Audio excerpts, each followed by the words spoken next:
Shalom, shalom bien-aimés. Je voudrais dire un grand merci encore une fois au pasteur Timothée ainsi qu'à pasteur Toti pour l'invitation, l'opportunité que vous m'avez accordée d'être avec vous en cette semaine qui m'a fortement béni. Alléluia. Je voudrais reconnaître la présence d'un couple ami que je connais, ça va faire plusieurs années, plus d'une vingtaine d'années. Le couple Loubaki, Thierry et Passy Loubaki, pasteur Thierry, ainsi que son épouse, ils vont se lever et nous allons les accueillir chaleureusement. Merci, merci, merci abondamment. Merci. Pasteur Thierry, c'est un ami de longue date, c'est quelqu'un pour qui j'ai beaucoup d'estime, de considération et de respect. Alléluia. Alors, un peu dans la suite de ce que nous étions en train de dire cette semaine, ce matin, je voudrais clôturer en vous parlant de la loi de la perte bénéfique. La loi de la perte bénéfique. La loi de la perte bénéfique. C'est un principe que j'aimerais partager avec vous. Je me suis rappelé, chers bien-aimés, que quand j'étais un peu plus jeune, on aimait jouer à un jeu que l'on appelait « Qui perd, gagne ». Qui a joué à ces jeux? Qui perd, gagne. Qui perd, gagne. Oui, je vais vous parler de ce principe-là. Qui perd, gagne. Je me suis rendu compte, chers bien-aimés, que de manière générale, l'être humain est très attaché au bénéfice. L'être humain est très attaché au gain. L'homme aime gagner. L'homme n'aime pas perdre. L'homme aime gagner. Et ce qui est pathétique chez l'être humain, c'est qu'il veut constamment gagner le plus possible, mais en dépensant le moins possible. L'homme veut gagner au maximum, mais en perdant ou en dépensant plutôt au minimum. Mais le Seigneur Jésus-Christ, durant les jours de sa chair, est venu et nous a enseigné une autre manière de voir, une autre manière de penser. Lui, il nous a enseigné pas comment gagner en conservant, mais il nous a montré comment gagner en perdant. Le gain qui se cache dans la perte. Le Seigneur nous a enseigné comment on peut gagner, mais en perdant. Dans Marc 8, 35, il dit, car celui qui voudra sauver sa vie, la perdra. Mais celui qui perdra sa vie à cause de moi et de la bonne nouvelle, la sauvera. Et dans Jean 12, 25, il dit, celui qui aime sa vie, la perdra. Et celui qui hait sa vie dans ce monde, la conservera pour la vie éternelle. Et comme vous le savez, chers bien-aimés, le Seigneur Jésus-Christ n'a pas seulement enseigné, mais il a aussi lui-même vécu ce qu'il enseignait. Loin d'être le messager, il était lui-même le message. Il était lui-même le modèle, le type de ce qu'il était enseigné, de choses qu'il était en train plutôt d'enseigner. Dans Jean 10, 17, il dit ceci, le Père m'aime parce que je donne ma vie afin de la reprendre. Autrement dit, je perds afin de gagner. La version Alfred Cohen dit, si le Père me témoigne son amour, c'est parce que je suis prêt à sacrifier ma vie, mais ensuite, je la reprendrai. Et ce matin, chers bien-aimés, nous allons nous laisser enseigner par deux jeunes dames dans les Saintes Écritures, Ruth et Orpa. Ruth et Orpa. Laissez-moi vous partager une vérité que certains connaissent, d'autres peut-être pas.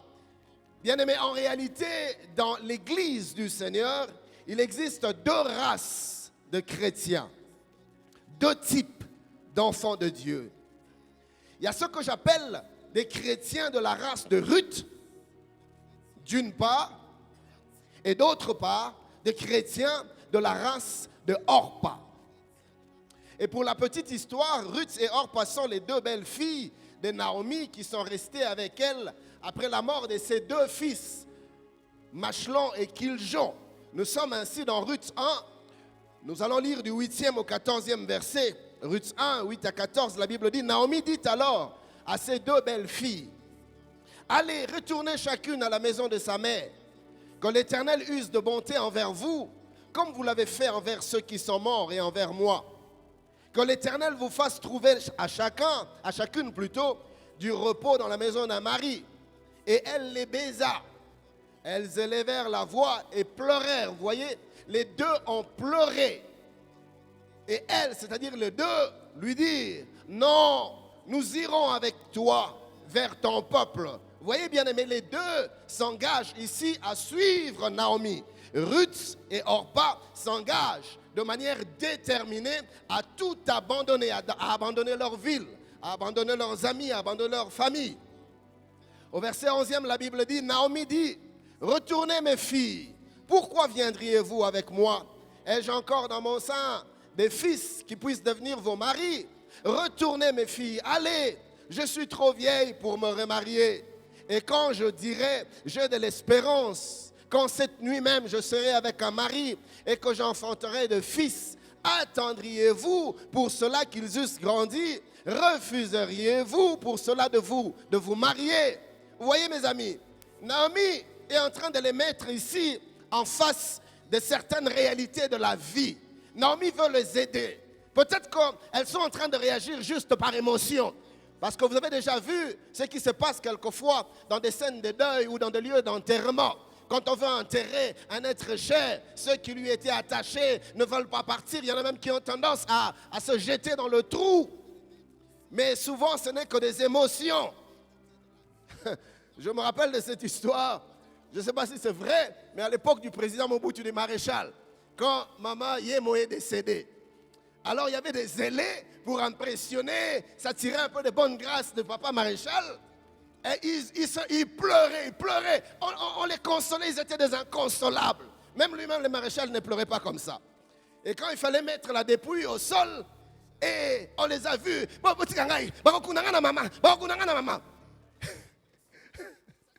Et à un moment donné, le président Mobutu a regardé. Beaucoup d'années na maman.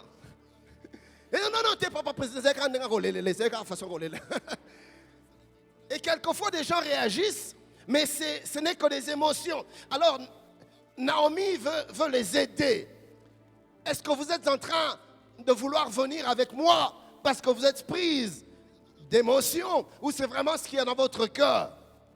Et là, il les met en face de leur réalité afin de les ramener à la raison.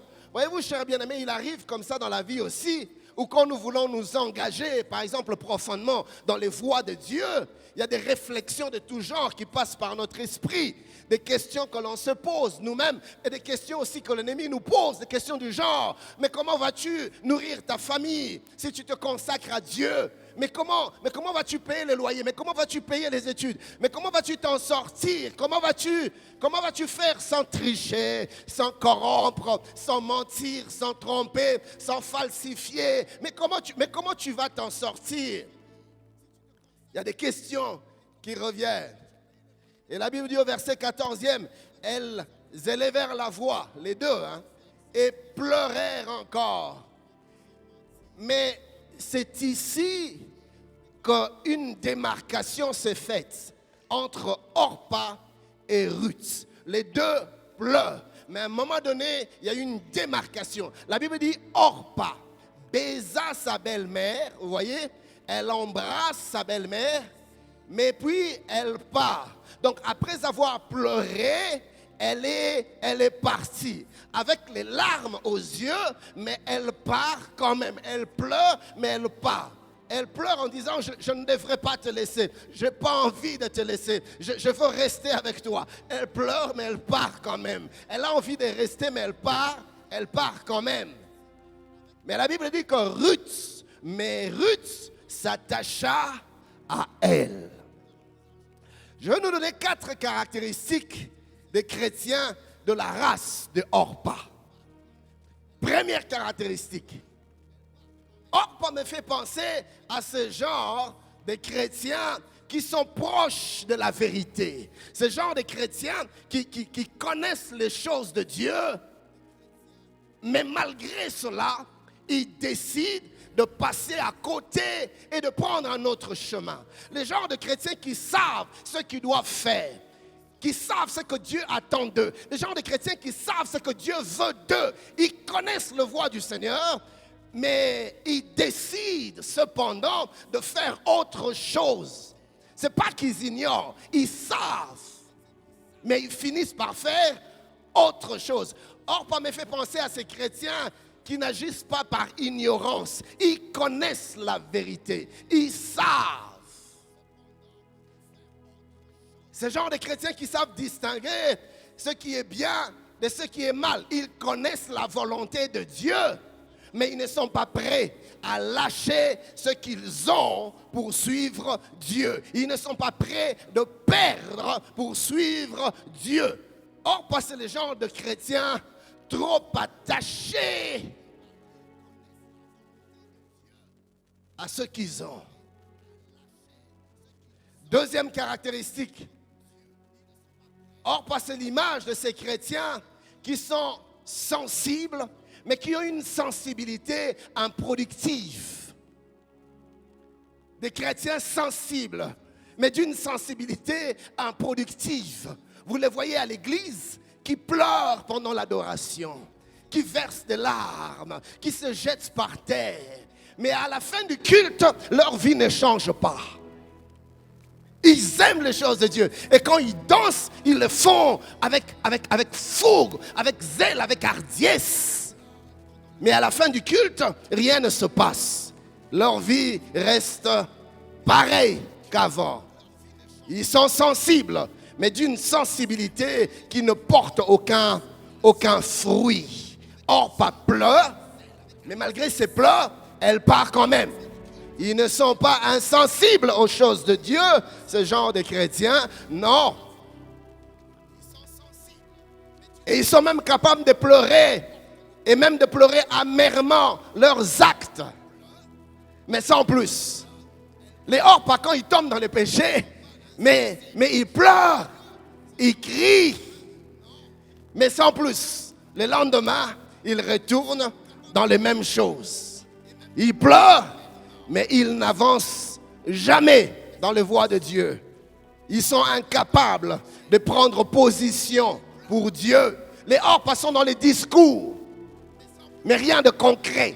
Les hors-pas font beaucoup de bruit, mais dans la réalité de leur vie, il n'y a rien de palpable. Il n'y a aucun engagement. Les hors-pas veulent donner l'impression. Les hors-pas veulent se faire remarquer. En fait, les hors-pas veulent se donner une image devant les hommes, mais dans le secret, ils ne sont pas ce qu'ils prétendent être, les hors-pas.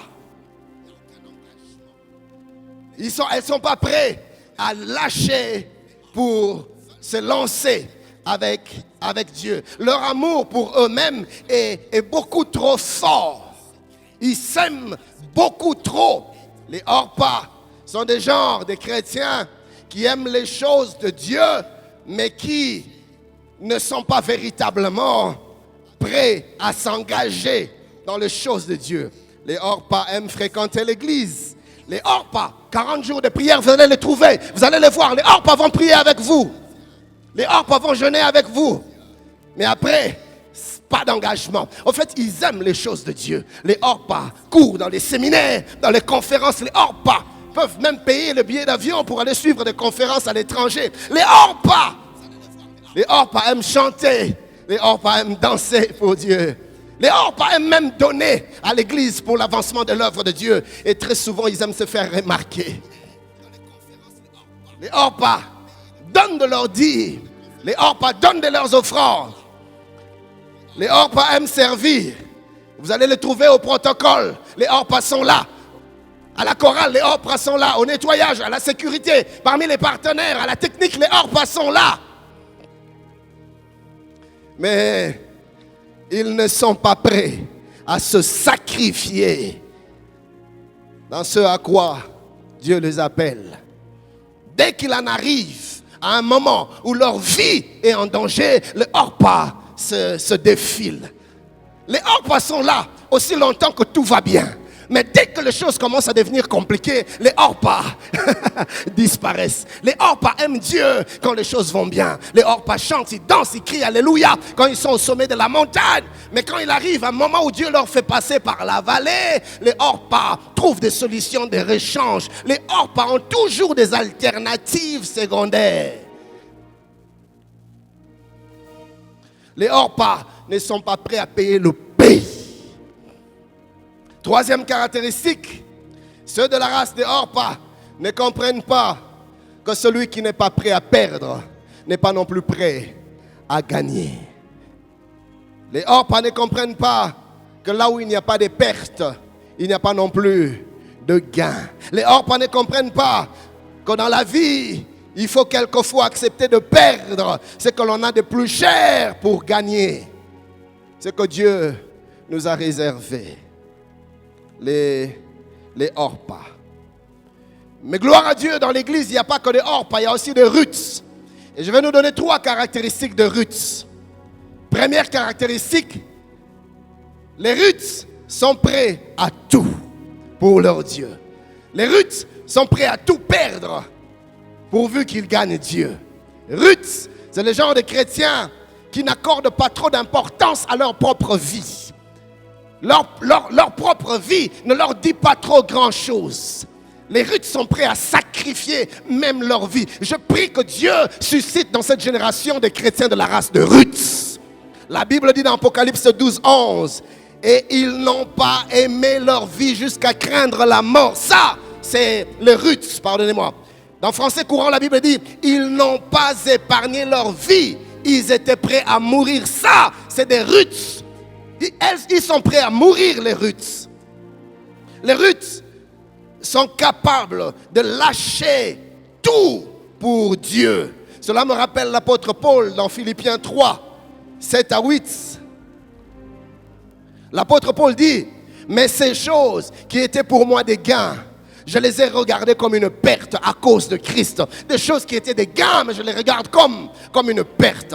Et même je regarde toutes choses comme une perte à cause de l'excellence de la connaissance de Jésus-Christ mon Seigneur, pour lequel j'ai renoncé à tout. Il dit j'ai renoncé à tout. Paul ne dit pas j'ai renoncé à quelques-unes des choses auxquelles j'étais attaché. Non, il dit j'ai renoncé à tout. J'ai renoncé à mes avantages. J'ai renoncé à mes intérêts. J'ai renoncé à mes gains. J'ai renoncé à ma vie. J'ai renoncé à mes ambitions. J'ai renoncé à ma volonté. J'ai renoncé à tout. Y a-t-il encore aujourd'hui des chrétiens qui peuvent renoncer à eux-mêmes, renoncer à leur propre vie? J'ai renoncé à tout et je le regarde comme de la boue afin de gagner Christ. Mon ami, si tu ne renonces pas, tu ne gagneras pas non plus. Suis-je en train de parler à quelqu'un? Oh, donnez-moi un bon amen. Notez cette vérité, mes amis.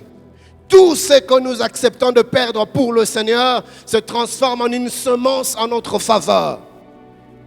Tout ce que tu acceptes de lâcher, tout ce que tu acceptes de quitter, tout ce que tu acceptes d'abandonner, frère, c'est une semence qui va pousser, qui va germer en ta faveur. Dans Marc 10, 29 à 30, Jésus répondit, je vous le dis en vérité, il n'est personne qui ayant quitté à cause de moi et à cause de la bonne nouvelle sa maison, ou ses frères, ou ses sœurs, ou sa mère, ou son père, ou ses enfants, ou ses terres, ne reçoivent au centuple, bien-aimé, au centuple. Présentement dans ce siècle-ci, des maisons, des frères, des sœurs, des mères, des enfants et des terres. Mais il ajoute avec des persécutions. Et dans le siècle à venir, la vie éternelle. Il dit, il n'y a personne qui accepte de lâcher sans pour autant que Dieu lui redonne au centuple dans ce siècle, mais aussi dans le siècle à venir. Mon ami, je suis venu te dire ce matin, n'aie pas peur de quitter ce que tu dois quitter. N'aie pas peur de lâcher ce que tu dois lâcher. Nous sommes fatigués de ces chrétiens qui tiennent la corde de deux côtés. Ils ne veulent pas lâcher la corde de gauche, mais ils ne veulent pas non plus lâcher la corde de droite. Ils veulent naviguer entre les deux. Vous les voyez partout et au même moment. Dans des choses qu'ils devaient laisser, ils sont là. Ils ne veulent pas abandonner, mais ils sont aussi dans les choses de Dieu. Au même moment dans le monde, au même moment dans les choses du Seigneur. Ils sont de deux côtés, ils naviguent dans les deux eaux. N'aie pas peur de lâcher, mon ami. Plusieurs ont peur de s'engager et de se consacrer pleinement au Seigneur. Pourquoi? Parce qu'ils ne sont pas prêts de tout lâcher. Ta consécration, ton engagement se limite à un certain niveau. Tu n'oses pas aller loin. Tu n'oses pas donner plus à Dieu. Pourquoi? Parce que tu n'es pas encore prêt d'arrêter certaines choses. Tu n'es pas encore prête de lâcher certaines choses. Tu n'es pas encore prêt à faire certains sacrifices. Voilà pourquoi tu n'oses pas aller plus loin. Tu t'arrêtes à la surface. Tu t'arrêtes, tu te limites à un certain niveau. Mon ami, sache que celui qui ne perd rien pour le Seigneur ne gagnera rien non plus avec le Seigneur.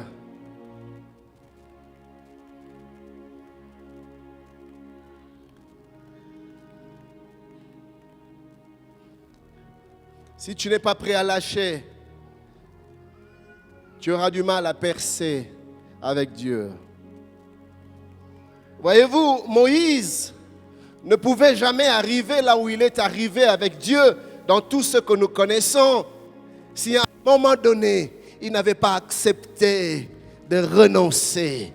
Si à un moment donné, il n'avait pas accepté de quitter. Si à un moment donné, il n'avait pas accepté de lâcher. Si à un moment donné, il n'avait pas accepté de perdre.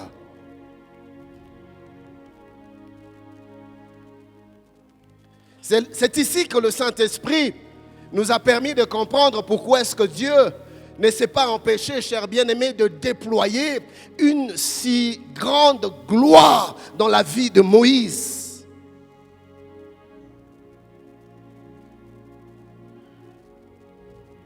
Moïse, comme vous le savez, a expérimenté ce que peu d'hommes n'ont expérimenté. Il y a même des choses que Moïse est le seul à avoir connues dans sa marche avec le Seigneur.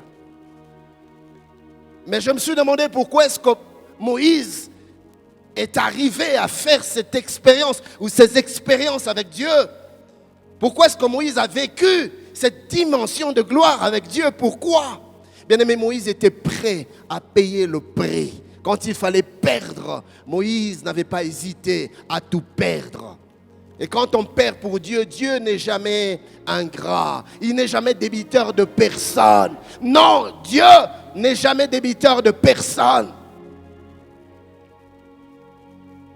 Et la Bible, dans 2 Corinthiens 3:7, la Bible nous montre comment est-ce que les enfants de Moïse, plutôt les enfants d'Israël, étaient incapables de fixer les regards, les yeux de Moïse. Pourquoi? Parce que son visage était resplendissant de gloire. Lisez avec moi Exode 33, 8 à 11. Lorsque Moïse se rendait à la tente, tout le peuple s'est levé. Chacun se tenait à l'entrée de sa tente et suivait des yeux Moïse jusqu'à ce qu'il fût entré dans la tente. Et lorsque Moïse était entré dans la tente, la colonne de nuée descendait et s'arrêtait à l'entrée de la tente. Et l'Éternel parlait avec Moïse. Avec Moïse, bien-aimé, il y avait des choses que les autres ne vivaient pas. Quand les autres sacrificateurs s'approchaient de la tente, rien ne se passait. Mais quand c'est Moïse, Dieu ne restait pas indifférent. Et tout le monde pouvait voir qu'avec Moïse, il y a quelque chose qui se passe. Quand lui s'approchait de la tente, on voyait la nuée venir. On voyait la nuée descendre. Et tout le peuple pouvait voir la colonne. Au verset 11e, la Bible dit, l'Éternel parlait avec Moïse face à face, comme un homme parle à son ami. Moïse avait atteint une dimension de gloire, de communion qu'aucun homme n'avait atteint avant lui. Lisez avec moi Nombre 12, 5 à 8. L'Éternel descendit dans la colonne des nuées et il se tint à l'entrée de la tente. Il appela Aaron et Marie qui s'avancèrent tous les deux et il dit, écoutez bien mes paroles. Lorsqu'il y aura parmi vous un prophète C'est dans une vision que moi, l'Éternel, je me révélerai à lui. C'est dans un songe que je lui parlerai. Dieu est en train de montrer à Aaron et à Marie que Moïse n'est pas comme les autres. Moïse n'est pas comme vous. Quand il s'agit de vous, quand il s'agit d'un autre prophète, je ne me révèle pas face à face. Je parle par des visions, je parle par des songes. Ce n'est pas pareil avec Moïse. Moïse, lui, je parle avec lui face à face. Il dit, il n'en est pas ainsi de mon serviteur Moïse. Il est fidèle dans toute ma maison. Dieu rend lui-même témoignage de la fidélité de Moïse. Il dit, je lui parle bouche à bouche. Je me révèle à lui sans énigme. Et il voit une représentation de l'Éternel. Pourquoi donc n'avez-vous pas craint de parler contre mon serviteur, contre Moïse? Bien aimé, il y a des gens contre qui il ne faut pas oser de parler. Français courant dit, mais ce n'est pas le cas avec mon serviteur Moïse, lui qui s'occupe fidèlement de tout mon peuple. Je lui parle directement en langage clair. Je me montre à lui. Il me voit apparaître devant lui. Alors pourquoi n'avez-vous pas craint de critiquer mon serviteur Moïse? Parole de vie dit, avec mon serviteur Moïse, c'est différent. Avec lui, c'est différent. Avec lui, c'est différent. Ce texte nous enseigne 4 avantages que Moïse avait obtenu de Dieu. Premièrement, nous voyons de manière claire que Moïse jouissait d'un traitement particulier devant Dieu. Il n'est pas traité comme tout le peuple. Oh, je prie que l'Éternel te traite particulièrement. Dieu ne lui accorde pas la même considération que tout le monde. Aux yeux de Dieu, Moïse est particulier. Avec lui, c'est différent. Dans la version Parole de vie, Dieu le dit clairement, il dit, avec mon serviteur Moïse, c'est différent. C'est-à-dire, ce n'est pas pareil. C'est-à-dire, avec lui, c'est spécial. C'est-à-dire, avec lui, c'est particulier. Ça, c'est la première chose. Mais la deuxième chose, Dieu parle avec Moïse sans énigme. Il ne lui parle pas par des paraboles. Il ne lui donne pas des images que Moïse doit décoder. Non, il lui parle un langage clair. Troisièmement, c'est que Dieu a donné à Moïse accès à son cercle intime, à sa sphère fermée. Là où personne ne pouvait entrer, Moïse entrait. Moïse arrivait dans le cercle fermé de Dieu. Dieu parlait avec lui face à face. La version Martin dit de Exode 33, 11. Et l'Éternel parlait à Moïse face à face comme un homme parle avec son intime ami. Avec son intime ami. Avec son intime ami. Cela veut dire que Moïse était devenu l'intime de Dieu. Et qui dit intime, dit accès au cercle fermé, réservé à une certaine catégorie. Qui dit intime, dit que Moïse était admis dans le précaré de Dieu. Qui dit intime, dit que Moïse avait accès au secret de Dieu. Quelle gloire! Je prie que Dieu nous donne d'accéder dans son intimité.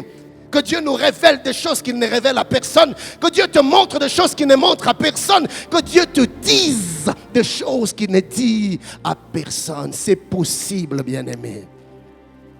Quatrièmement, Dieu lui accordait une protection toute particulière.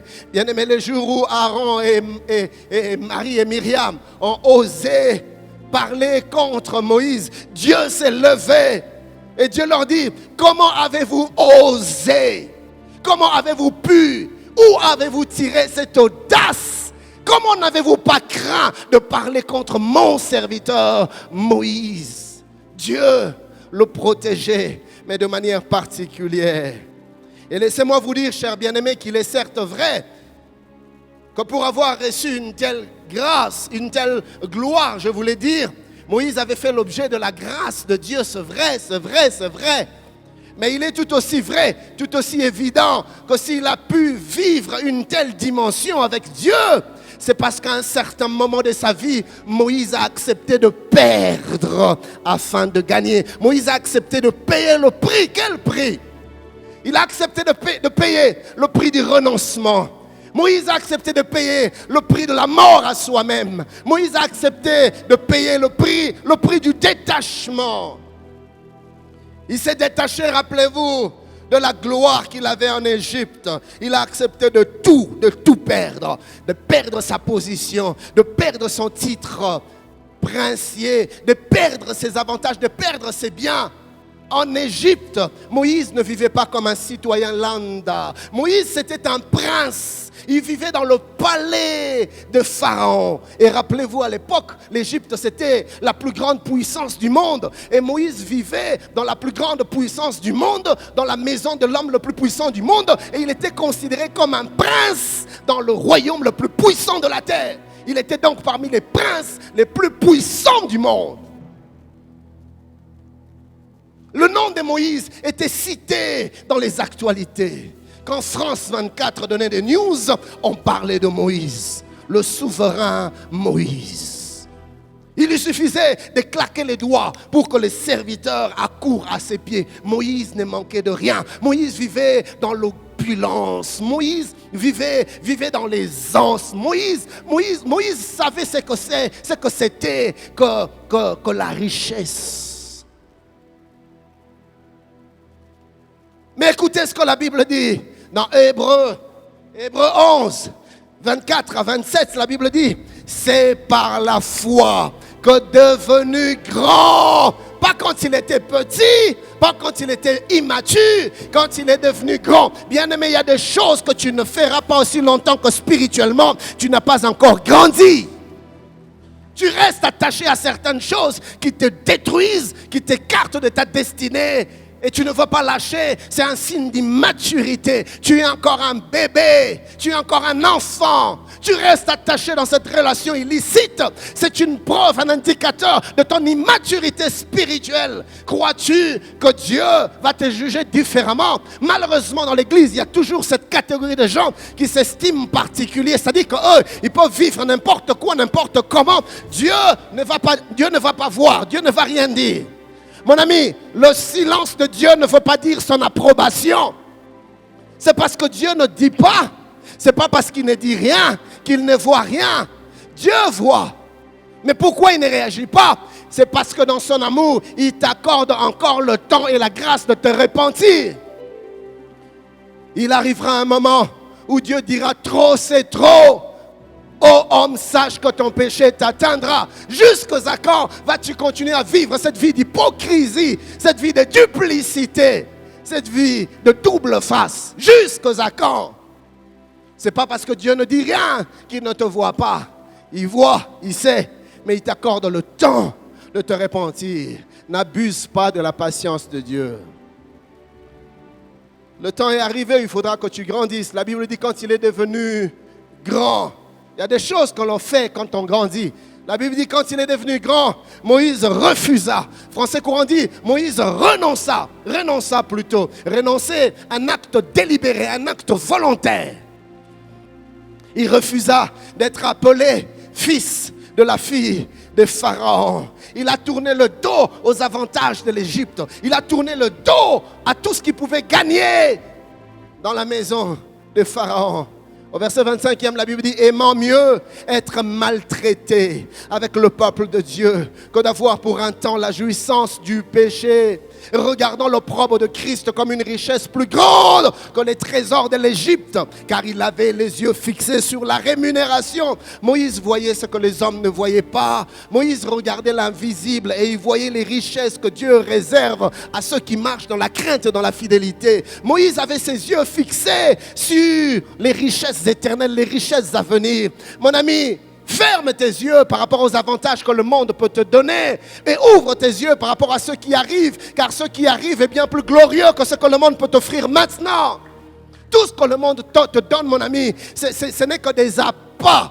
Vous voyez le pêcheur, quand il veut attraper un poisson, pour attirer le poisson, il met des appâts au bout de la meçon. C'est ce que le diable fait. Tout ce qu'il te donne, c'est des appâts. Le but, c'est qu'il veut t'avoir et te détruire.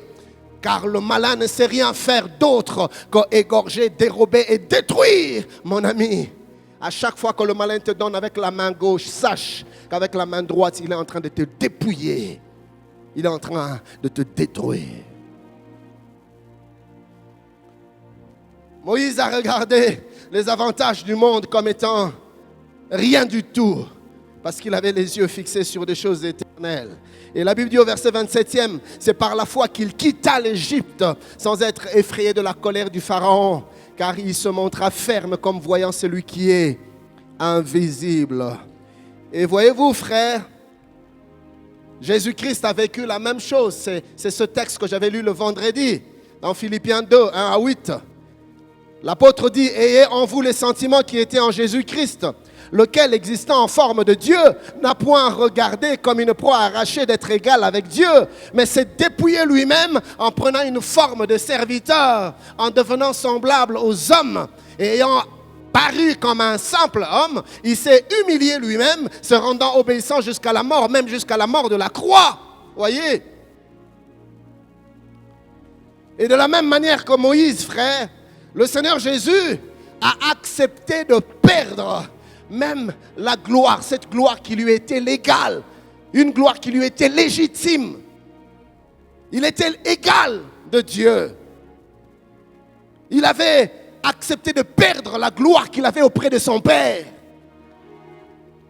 Regardez ce que la Bible dit dans Jean 14, le verset 1er, puis le verset 4e jusqu'au 5e. La Bible dit ceci: après avoir ainsi parlé, Jésus leva les yeux vers le ciel et dit, Père, l'heure est venue, manifeste la gloire de ton Fils, afin que le Fils manifeste aussi ta gloire. Au verset 4e, il dit, j'ai manifesté ta gloire sur la terre. J'ai achevé l'œuvre que tu m'as donnée à faire. Écoutez le verset 5e. Maintenant donc, Père, accorde-moi en ta présence la gloire que j'avais. La gloire que j'avais auprès de toi avant que le monde existe. Pourquoi il en parle au passé, pasteur Timothée? Pasteur Thierry, pourquoi il dit la gloire que j'avais? Pourquoi la gloire que j'avais? Parce qu'à un moment donné, il s'en était dépouillé. Oui, la Bible est claire. Il dit, il s'est dépouillé de cette gloire. Parce que Jésus savait qu'on ne peut gagner que dans la mesure où on accepte de perdre. Et il demande à Dieu de lui redonner la gloire. Parce qu'il avait accepté de perdre à un moment donné. Et c'est comme ça que vous voyez l'apôtre inspiré par le Saint-Esprit nous parle de comment est-ce que le Père lui a redonné. La Bible dit que Dieu l'a souverainement élevé et lui a donné le nom au-dessus de tout le nom, afin qu'au nom de Jésus, que tout genou fléchisse. Que ce soit dans les cieux, que ce soit sur la terre, que ce soit sur la terre. Et que toute langue confesse que Jésus-Christ est Seigneur. À la gloire de Dieu le Père, le Seigneur lui a donné un rang que jamais personne ne pouvait atteindre. Pourquoi? Pourquoi? Parce qu'il a accepté de perdre. Suis-je en train de parler à quelqu'un? Deuxième caractéristique de Orpa.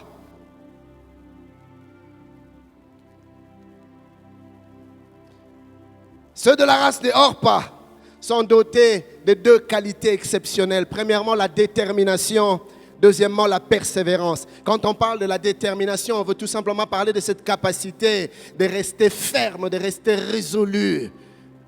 Et quand on parle de la persévérance, c'est tout simplement cette capacité à ne jamais se fatiguer, ni jamais se relâcher. Cette aptitude à aller jusqu'au bout, peu importe la taille, peu importe l'ampleur de l'adversité. Et Ruth était dotée de la détermination et de la persévérance. Lisez avec moi Ruth 1,15.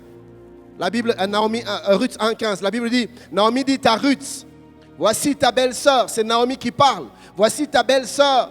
Et retourner vers son peuple et vers ses dieux. Retourne comme ta belle-sœur. Naomi est en train elle-même de vouloir dissuader Ruth de partir.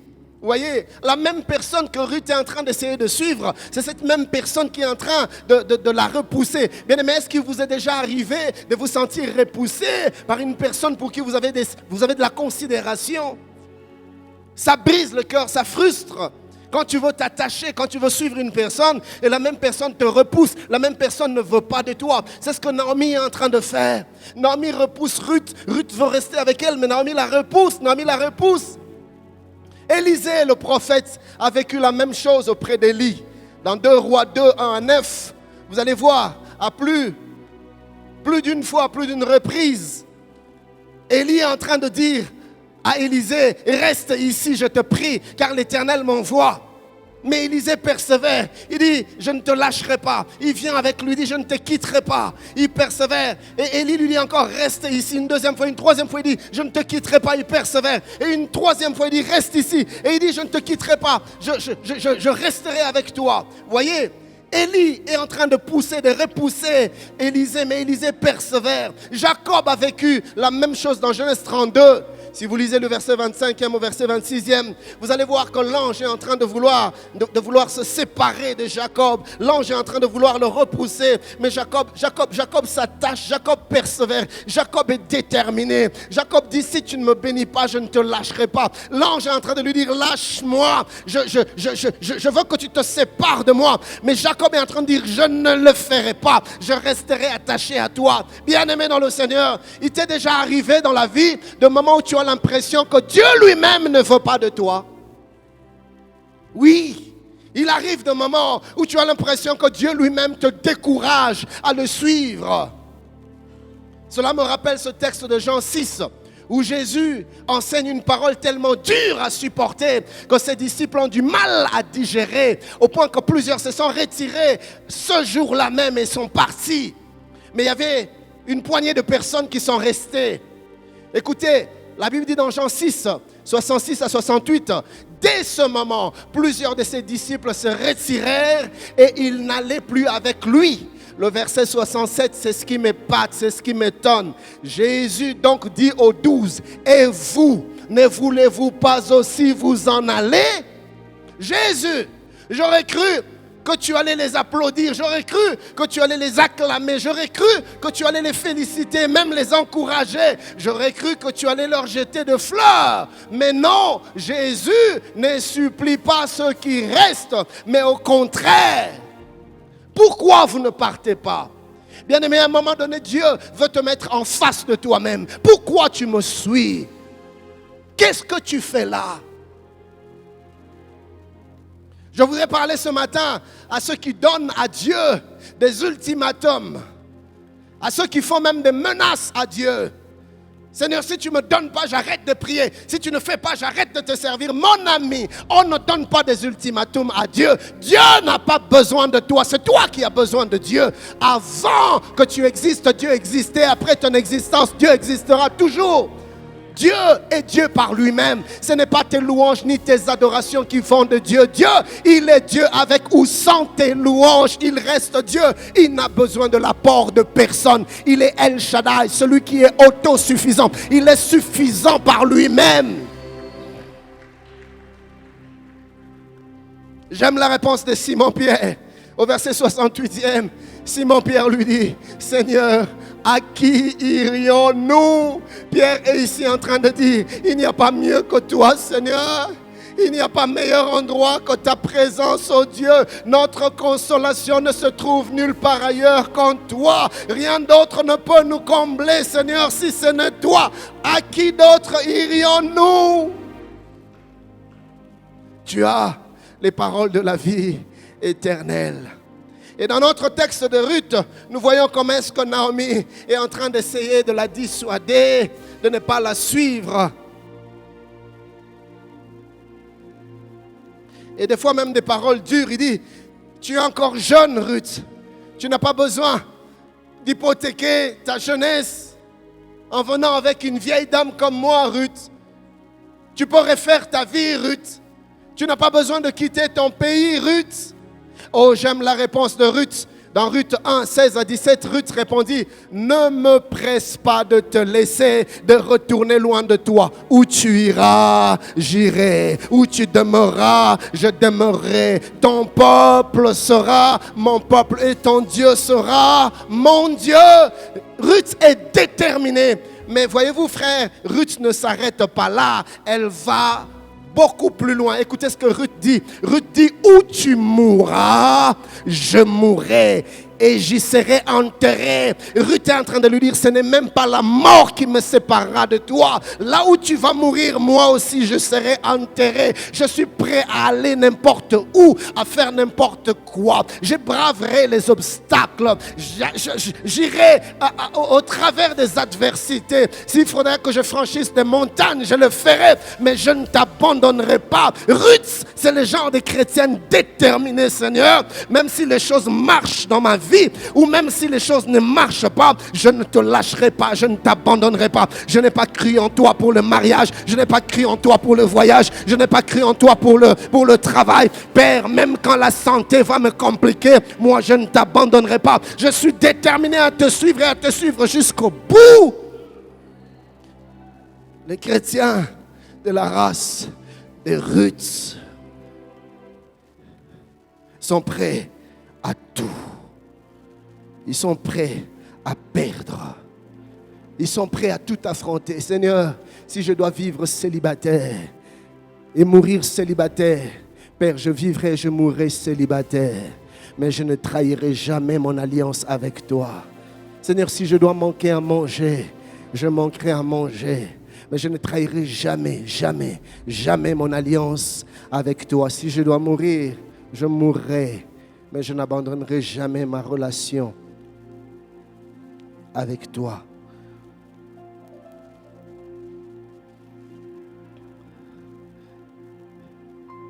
J'entends quelqu'un dire, pasteur, si je dois perdre ses fiançailles, je suis prêt de le perdre, mais je ne pécherai pas. Oui, ma soeur. J'entends quelqu'un dire, si je dois perdre ce travail, je le perdrai, mais je ne mentirai pas. Oui, mon frère, je suis d'accord avec toi. J'entends quelqu'un dire, s'il faudrait que je dorme affamé ce jour-ci, je le ferai, mais je ne veux pas voler l'argent qui ne m'appartient pas. Oui, bien-aimé, je suis avec toi, et c'est même ce que Dieu veut de toi. Jésus dit, celui qui voudra sauver sa vie la perdra. Mais celui qui perdra sa vie à cause de moi et de la bonne nouvelle la sauvera. Troisième caractéristique des Ruth, c'est que ceux de la race des Ruth savent avancer, même en pleurant. Suis-je en train de parler à quelqu'un ce matin? Oh, suis-je en train de parler à quelqu'un? Oh, suis-je en train de parler à quelqu'un? Je sais que ce genre de messages, nous ne les aimons pas trop. Nous n'aimons pas tout ce qui nous dérange. Nous aimons être à l'aise, être confortable dans nos positions.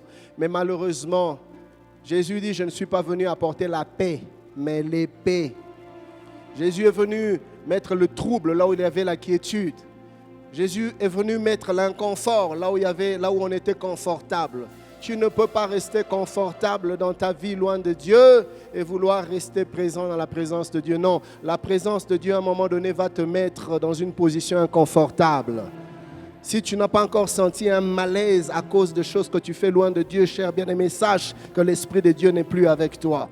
Mais aussi longtemps que l'Esprit de Dieu sera là, il te parlera toujours et le malaise ne quittera jamais ton cœur. La Bible dit les blessures d'un ami prouvent sa fidélité. Je préfère un ami qui me dit la vérité même quand ça me blesse, plutôt qu'un ami qui me caresse dans le sens du poil et qui me pousse vers la mort. Suis-je en train de parler à quelqu'un? La Bible dit à la loi et au témoignage, si l'on ne parle pas ainsi, le soleil ne se lèvera pas sur le peuple. L'Église aujourd'hui, nous aimons entendre des choses qui chatouillent les oreilles. Comme l'apôtre Paul l'a dit, il arrivera un temps où les hommes ne supporteront plus la saine doctrine, mais ils auront la démangeaison d'entendre des choses agréables. Et ils vont se donner une foule de docteurs. Pourquoi? Pour qu'on leur dise ce qu'ils ont envie d'entendre. Tu iras de l'avant, je vois la gloire de Dieu sur toi. Je vois Dieu te bénir, je vois les portes s'ouvrir. Mensonge, bien-aimé. Il n'y a aucune gloire dans la désobéissance, il n'y a aucune gloire dans le péché. Tu vis dans l'adultère, dans la compromission, dans la pornographie, dans la masturbation. Il n'y a aucune gloire dans ces choses. Non, la Bible est claire. Si tu obéis à ma parole, alors je te bénirai. Suis-je en train de parler à quelqu'un?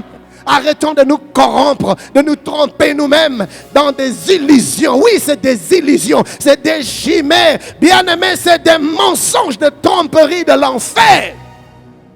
Beaucoup de prédications que nous entendons aujourd'hui du haut de nos chairs, bien-aimés, c'est l'esprit de la séduction, l'esprit de l'égarement, l'esprit de la perdition. Le malin veut nous éloigner loin de Dieu. Il veut nous conforter dans nos mauvaises vies, mais en nous disant un peu comme les prophètes de l'Ancien Testament, que le Seigneur est avec vous, le Seigneur vous accordera la victoire, alors que Dieu n'était pas avec le peuple. Et Dieu envoie son serviteur leur dire, dites-leur que vos prophètes vous disent des mensonges. Je ne suis pas avec vous. Nous n'aimons pas ce genre de message. Rassurez-vous, moi non plus. Mais je n'ai pas le choix. Ah oui, pasteur Timothée, quand le Seigneur m'a appelé à temps plein dans le ministère, j'ai pris plusieurs jours dans le jeûne de la prière. Je voulais comprendre pourquoi Dieu m'appelait. Je voulais comprendre qu'est-ce que je devais dire au peuple. C'était quoi le message de mon ministère? Qu'est-ce que Dieu voulait que j'annonce au peuple?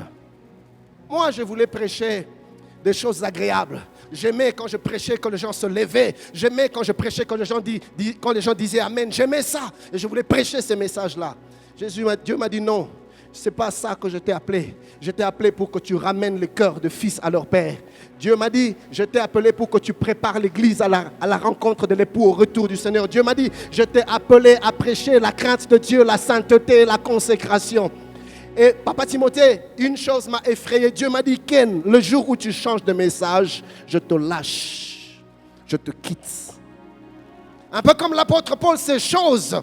C'est là m'ont été imposé. Je n'ai pas le choix. Et malheur à moi si je ne prêche pas cet évangile. Frère, la séduction est entrée dans l'église et l'église doit se réveiller. Ou nous serons surpris car bientôt la trompette va sonner et l'époux va revenir. L'époux est déjà à la porte. Ne soyez pas comme les 5 vierges folles qui se sont endormis sans pour autant savoir qu'il n'y avait plus d'huile dans leur lampe. Et quand l'époux est arrivé, c'était trop tard. La Bible dit quand elles sont revenues, elles ont crié, elles ont frappé pour qu'on leur ouvre, mais c'était trop tard, la porte était déjà fermée. Je suis venu dire à quelqu'un ce matin, un jour arrive, et c'est très bientôt, où la porte sera fermée. La même manière du temps de Noé, quand la porte a été fermée, ceux du temps de Noé sont venus, j'imagine, en train de crier, Noé, ouvre-nous, Noé, nous sommes tes frères, nous avons habité ensemble, nous avons joué ensemble, nous avons étudié dans les mêmes écoles. Je ne sais pas si Noé les entendait, mais dans tous les cas, même s'il pouvait les entendre, il ne pouvait rien faire parce que Dieu avait dépêché un ange pour fermer la porte de l'arche. Il arrive très bientôt où la porte sera fermée. Mon ami, c'est maintenant le temps pour toi de prendre ta vie au sérieux. Le temps pour toi de revenir à Dieu. Le temps pour toi de marcher dans la crainte de Dieu. Ce temps d'hypocrisie doit s'arrêter. Arrête de te mentir à toi-même, mon ami. Arrête de te mentir à toi-même. Es-tu prêt à payer le prix de ta consécration, de ton attachement avec Dieu? Les Ruths savent avancer, même quand ça fait mal. Même s'ils doivent subir la honte, les Ruths acceptent la honte, mais ils avancent. Même s'ils doivent subir le rejet, les Ruths demeurent fidèles à Dieu. Je ne sais pas ce dans quoi tu es en train de passer, mais je suis venu te dire ce matin, mon ami, tiens bon. Les Ruths, même quand ça fait mal, même dans la souffrance, les Ruths ne lâchent pas, les Ruths avancent. Les Ruths, même avec les larmes, les Ruths persévèrent. Seigneur, je n'aime pas ce que tu fais, mais je ne t'abandonnerai pas. Seigneur, ça me fait mal, mais j'avancerai toujours. Oh Dieu, éternel, les larmes ne cessent de couler de mes yeux à cause de la douleur qui ne cesse de s'intensifier dans mon cœur. Papa, mais j'ai décidé d'avancer avec toi.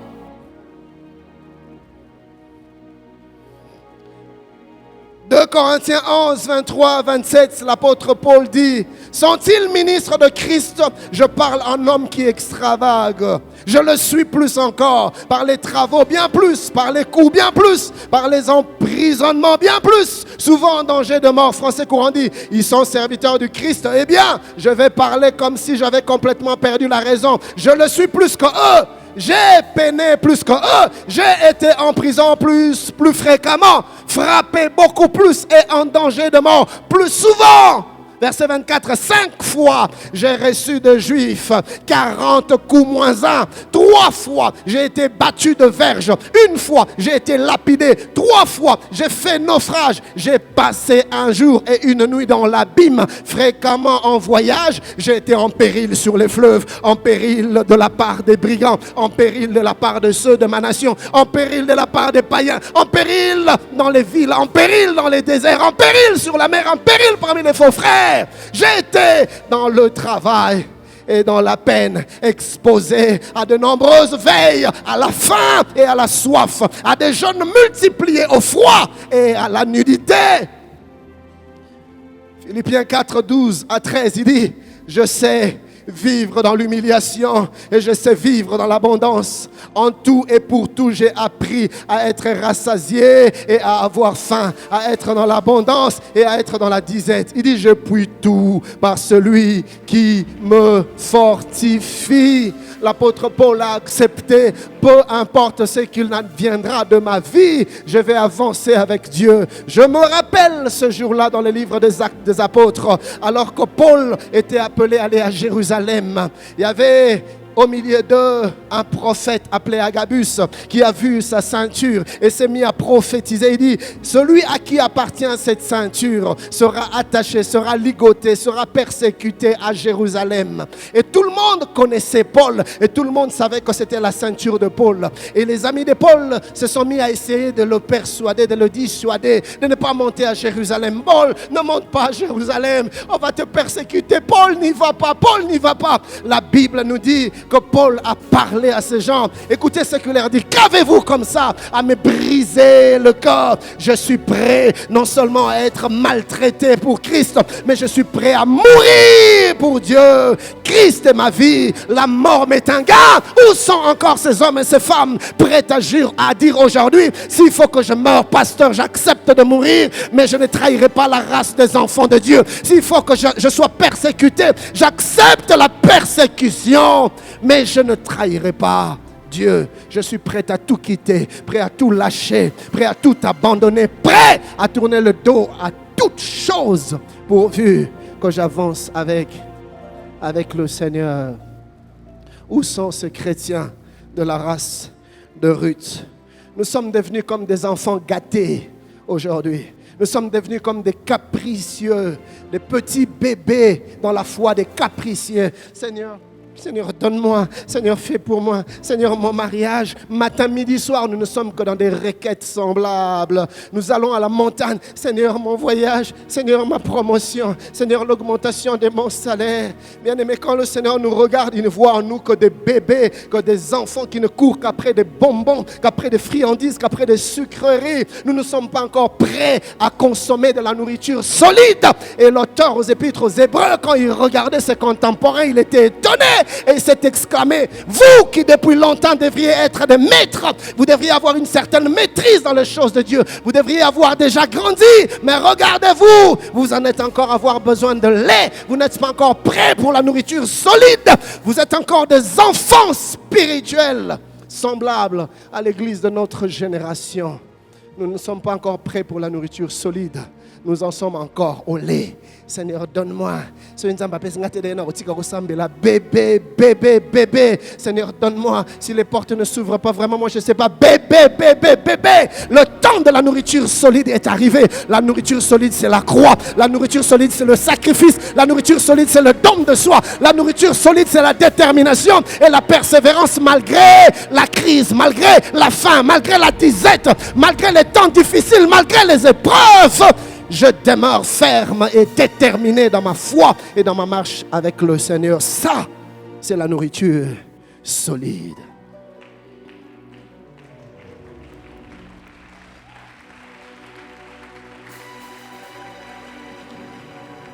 Ceux de la race de Ruth sont prêts à avancer, même avec des pleurs. J'ai une question pour toi ce matin. Es-tu prêt à accepter la souffrance à cause de ta foi en Christ? Es-tu prêt à accepter les larmes à cause de ton engagement? Jusqu'où es-tu prêt à aller avec le Seigneur? Ruth 1,14. Elles élevèrent la voix ensemble. Elles pleurèrent ensemble. Et puis une démarcation. Orpa baisa sa belle-mère. Et puis elle est partie. Mais Ruth s'attacha à elle. Ruth s'attacha à elle. Ruth s'attacha à elle. Je me suis demandé si Ruth et Orpa pleuraient pour les mêmes raisons. J'en suis arrivé à la conclusion que non. Non.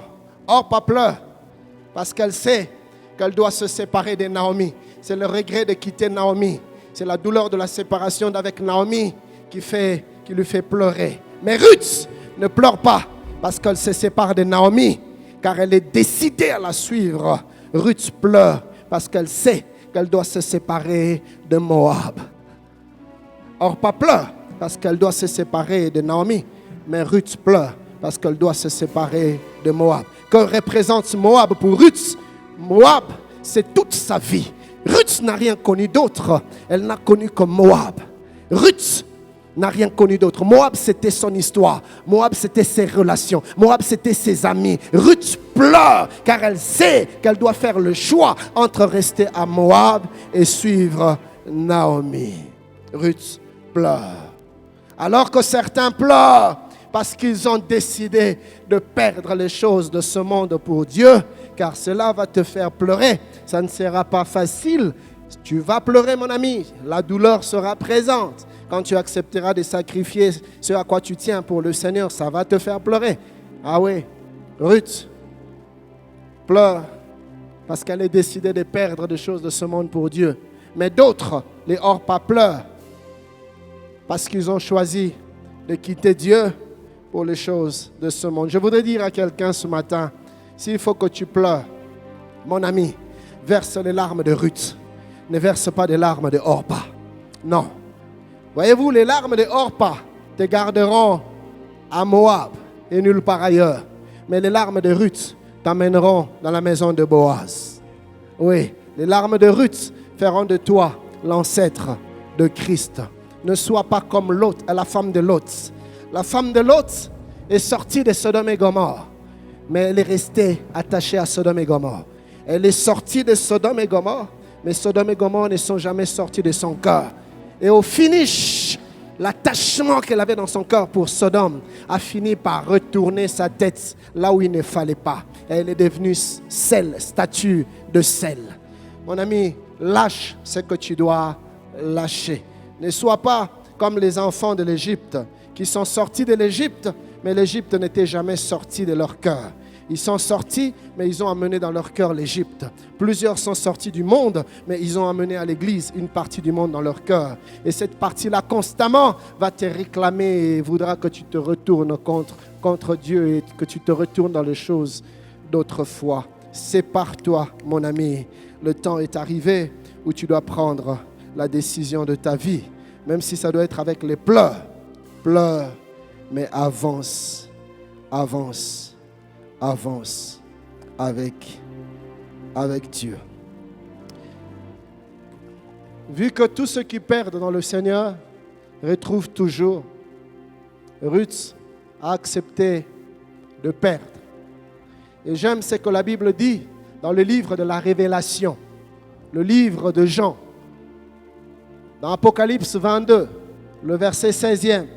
C'est Jésus qui parle. Il dit, moi Jésus, je suis le rejeton et la postérité de David. Qui est David? David, c'est le fils d'Isaïe. Qui est Isaïe? Isaïe, c'est le fils d'Obed. Qui est Obed? Obed, c'est le fils de Ruth. Qui est Ruth?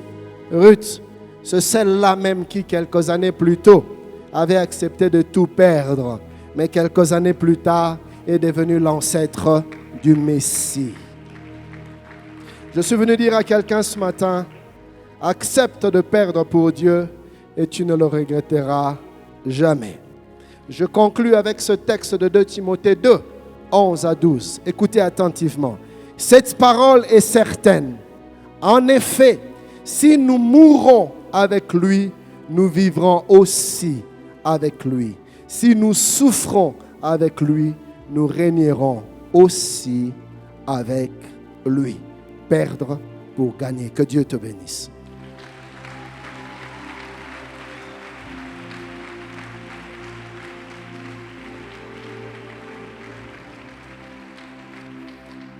Bien-aimés, ce temps est tellement sérieux, ce moment est tellement solennel que j'aimerais que l'on prie pour une personne. Alors que nous avons nos yeux fermés, ce n'est pas un spectacle. Pendant que je parlais, tu sentais dans ton cœur que le Seigneur te parlait d'une manière assez particulière. Il y a un prix que tu dois payer. Et quand le fait même d'y penser, ça te donne des frissons, tellement que le prix à payer est grand. Mais tu sais que c'est à ça que Dieu t'appelle. C'est peut-être une relation que tu dois rompre. C'est peut-être une habitude que tu dois arrêter. C'est peut-être un engagement que tu dois prendre. Je ne sais. C'est peut-être une pratique que tu dois cesser. Je ne sais. Mais ce matin, tu l'entends clairement dans ton cœur et dans ton esprit que le Seigneur t'appelle à faire ce sacrifice.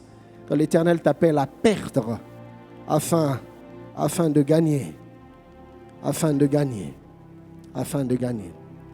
Là où tu es, alors que nous avons nos yeux fermés, tu vas légèrement lever ta main droite et nous allons prier pour toi.